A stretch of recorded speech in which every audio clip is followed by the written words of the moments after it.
There's something special about the Central California coast if you're a photographer. Maybe it's the rugged coastline or the iconic images that have been created by famous photographers like Edward Weston and Ansel Adams. Whatever the case may be, there's no denying that this is a great place to inspire yourself. Hello, my name is Kip Evans, and during the next few minutes, I would like to share with you some of the great places to make images along the Central California coast. With me today is professional photographer Doug Steakley from Carmel, California. Welcome, Doug. Hi, Kip. Thanks Pleasure. for being with us. Nice to be here. Doug, can you tell me a little bit about your background? Kip, I live in Carmel Valley, so I've been photographing up and down the Big Sur coast for many, many years. It's one of my favorite locations. There are several books in my photography have been published about the Big Sur coastline. I teach workshops here, so I'm very familiar with this area, and I enjoy photographing here a lot. What are some of your favorite places to shoot? Well, Kip, there's many wonderful places along the Big Sur coastline. If I had to name a few, one of them would be Piedras Blancas. It's one of the only places in the world where these large elephant seals come ashore and large males come there in the winter. Another location would be Elkhorn Slough. Elkhorn Slough is a flyover, so there's lots of migratory birds that come through there, so there's always something new and different to photograph. And aside from the birds, there's the sea otters, sea lions, and the seals in the water, so it's a great place.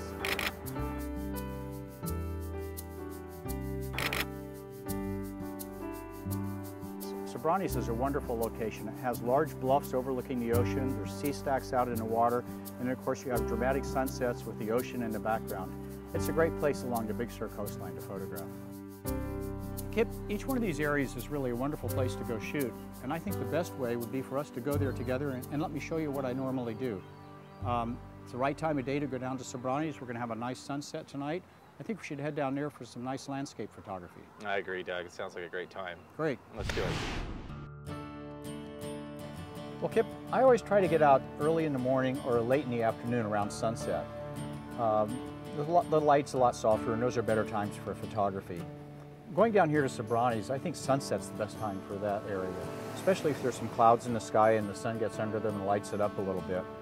And when I go down to Piedras Blancas, I like to go there early in the morning. I like to be on the beach early in the morning before the people get there, and I find that the elephant seals are more active in the morning. In Elkhorn Slough, I usually end up going out early in the morning on a large pontoon boat up there. It depends a little bit on the tides and the current conditions, but early in the morning is the best time up there.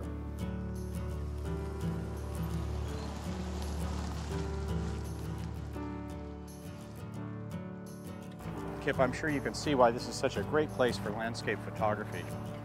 It's really beautiful, Doug. I think we're going to have a beautiful sunset to shoot tonight. It's going to be gorgeous. The classic Big Sur shot. It doesn't get much better than this. Standing right on the edge of the United States. Let's set up and take a couple of shots here. Absolutely. This is my Nikon D3. It's set up with the 17-35, a very wide angle lens. Oh, this is beautiful. When I set these up, I'm shooting an aperture priority, and I'm shooting at a very narrow aperture because I wanted a lot of depth of field. And I'll focus on something that's partway into the scene, but not all the way in. So I'm going to change my aperture setting here to, let's see, it's an f/19. I'm going to shoot at f/19. So Kip, when I take these shots, there's a few things I want to be careful of. One is I always want to look at the ISO, make sure it's at the lowest possible ISO setting. Because I'm on a tripod, I'm stable, it really doesn't matter what the shutter speed is. If I have a slow shutter speed, I'm not going to get any camera shake because of this nice heavy tripod. So it's more important to shoot at a low ISO and a high aperture setting. So that's how I'm set up for this landscape. That's great. So small aperture, narrow aperture, more depth of field, sharper images. Exactly, and low ISO. Yeah. That's great. Yeah, that's the type of combination you need to make those really clear, beautiful prints. And then this camera has a mirror lockup feature, so I turn the mirror lockup feature on and I use the cable release like this. I press once, it locks the mirror up, and the second time it takes the picture. When you take an image without the mirror lockup, the motion of the mirror flipping up to allow the light to come through to hit the image sensor can cause just a slight vibration. And I'm trying to minimize or reduce all unnecessary vibration. That's why I use a big heavy tripod, that's why I use a cable release, and that's why I use the mirror lockup feature when I have it. Well, you can see right now how the sky is lighter than the foreground. So often I'll use what's called a neutral density filter. And I have a selection of them here, and I'll show you how that works. What it's going to do is darken the sky to make it more or less the same tonality as the ocean below it. Because otherwise your camera really doesn't know what to meter on. So here's a 2-stop neutral density, and I've learned to just hold them right in front of the lens like this. There we go. There. That evens out the tonality, so this foreground becomes brighter as the sky becomes darker, and they're now the same, more or less the same. There we go. That's a perfect exposure. Can we take a look at that? Sure. So you can see what we did. We evened out the exposure quite a bit. There's a spike over here that's showing that something's a little bit dark, and that's this dark area off to the left. But the most of the picture, the ocean and the sky, are this part of the histogram here in the center of where it's supposed to be. So I'm not blowing out any highlights over here to the right, and I'm really not losing any detail in the shadow area over here to the left. So that's a pretty strong histogram. That's what you're looking for with a histogram. You know, I think there's 2 ways of shooting a sunset or a nice evening like this. And one is before the sun goes down, when you have all the nice golden light on the hills. And then after the sun sets like this, and you get this gradation of color in the sky, and the ocean turns a deep blue. I think this is also a very dramatic time of evening to shoot. Doug, this is certainly a great location, and I really appreciate you taking us here. Looking forward to Elkhorn Slough tomorrow. Should be a lot of fun as well. Thanks, Kip. It's been a great evening. We've been lucky with the light. It's been a great sunset. Tomorrow will be fun also. It'll be a totally different experience. Yeah, I'm looking forward to seeing those sea otters. They'll be there for you. Yeah, I hope they show up for us. They will. All right, good. Well, let's get on out of here. Okay.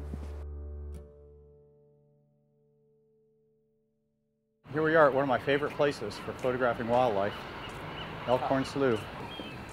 Tell me a little bit about, this looks like a perfect platform for a photographer. This is my favorite way to photograph in this slough. You have this very stable platform here, you get close to the wildlife. Captain Jan knows all about it. Morning. Jan, this is my friend Kip. Good morning, Good morning. Kip. How are you doing? How are you? Nice to see you back again. in, Doug. Yeah, thank you. Appreciate it. Thanks for having us today. We appreciate it. Welcome aboard. Thank you very much. Let's go, Kip. Okay. Ready? Yeah, that sounds great.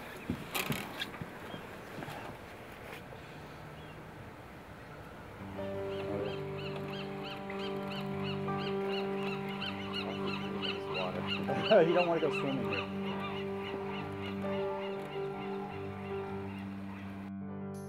Well, the nice thing about going out in a boat like this, and I've tried it other ways. I've gone out in a kayak, I've tried to photograph from the shore, but this gives you a nice stable platform. It's quiet, it's smooth. When we approach something, Captain Jan can turn the engine off. We can just drift into it. We don't scare it away. We get very, very close. So with the telephoto lens, you get some great, great bird shots, sea otters, sea lions, seals. It's all here. You know, every time I've been out to Elkhorn Slough, this same raft of sea otters has been here more or less in the same location. So this is something I think you can count on, is getting up close and personal with sea otters like this. It just happens every time.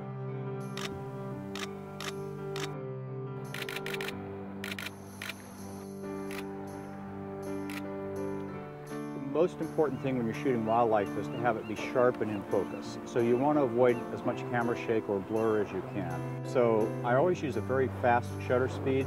In this case, I'm shooting at 1/1500th of a second in shutter priority. And then I let the ISO and the aperture float. This camera has a feature where you can just let the ISO float as it needs to. So the ISO might go up as high as 1600 or 3200. And the aperture will go down as low as f2.8, probably f3.5, somewhere in there. It's a variable. If I'm photographing wildlife, I always try to get the eyes sharp, and then if something falls off a little bit, I really don't mind that. So the main thing is shutter speed.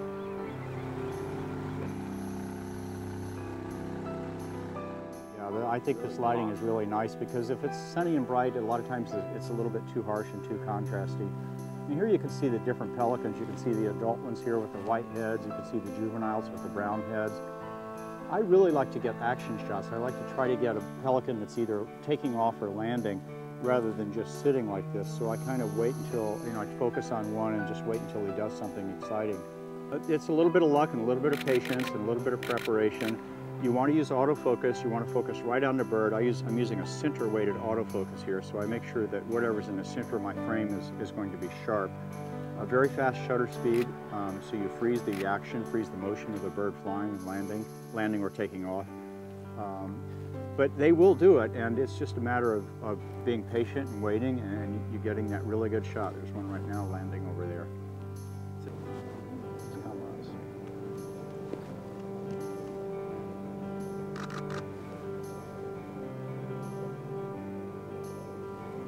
Mostly vertical.